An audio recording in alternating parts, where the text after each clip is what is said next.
I think I can speak for an overwhelming majority of the community when I say that this might be the only time I read the words someone or something is losing its independence and I'm happy.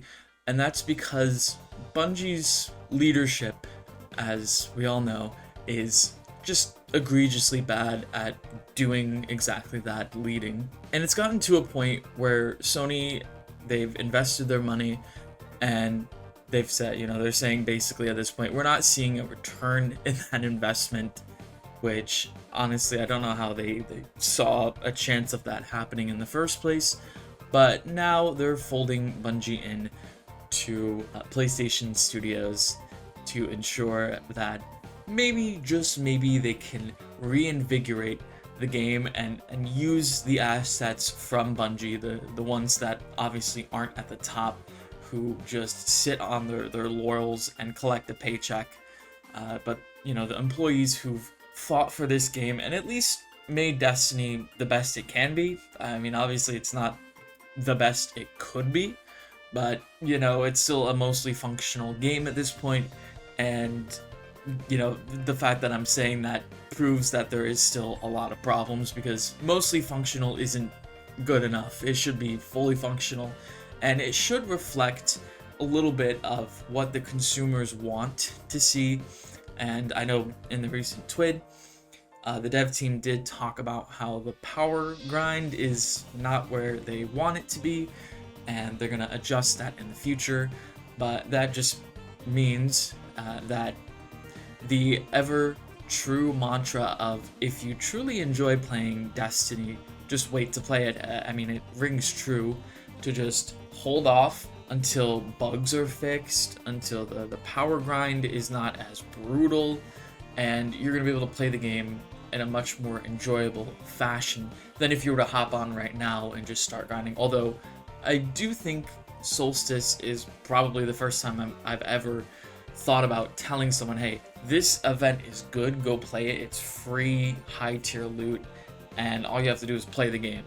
And that's an extremely good step in the right direction, as opposed to a premium pass that gives you cosmetic rewards. We have an in-game reward track that actually gives you rewards that matter, although you're probably going to get a better tier 5 to drop than whatever tier 3's in the track. You can just use that tier 3 for infusion fodder, which that's a separate problem too, but the point still stands. It's better than having to pay money to get cosmetics. Instead of that, we have something more enjoyable. I do say more enjoyable, and the best way to farm Solstice is to either play with friends and do certain activities, or to go into the Caldera mines or whatever other solo op it is that day that's featured with the Solstice loot.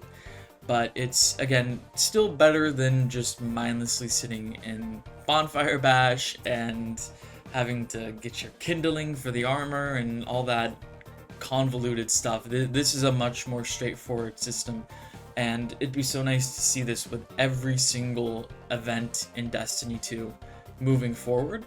And I dare say that these events could be better than some expansions or releases, and that's insane to think in my head. I mean, Festival of the Lost for years has just been the same thing, I mean, the Dawning and so on. If you've played this game long enough, you know what I'm talking about, but if you haven't, just hang around long enough and you'll probably see.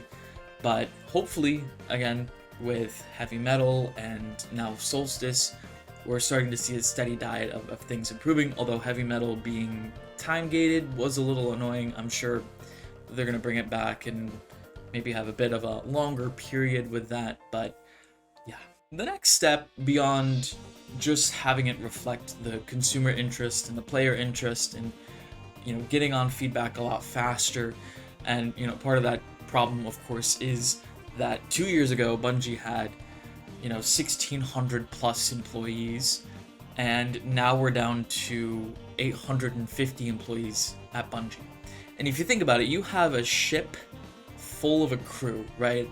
And you just jettison half of that crew, or roughly half of that crew, while you're still going somewhere and you still have to operate this ship. You're operating with a skeleton crew now. It's just not the same. So the ship isn't gonna flow as smoothly as it previously did. You're gonna have to put some people on double shifts, and again, you're just gonna have very thin resources as far as people go. That's why we've seen such a large drop in quality as far as bugs go, and as far as other things like the expansions now being smaller. I'm sure Edge of Fate could have been a little bit more polished if they had more employees.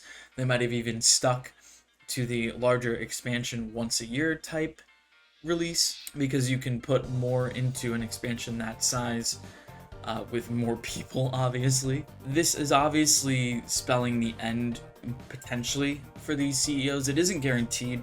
That's the question, perhaps the biggest one that most people will want to know, that'll be boring in their heads for the next few weeks, potentially, unless something comes out in the meantime that confirms Pete Parsons and Justin Truman are being vaulted into the sun at Mach 5.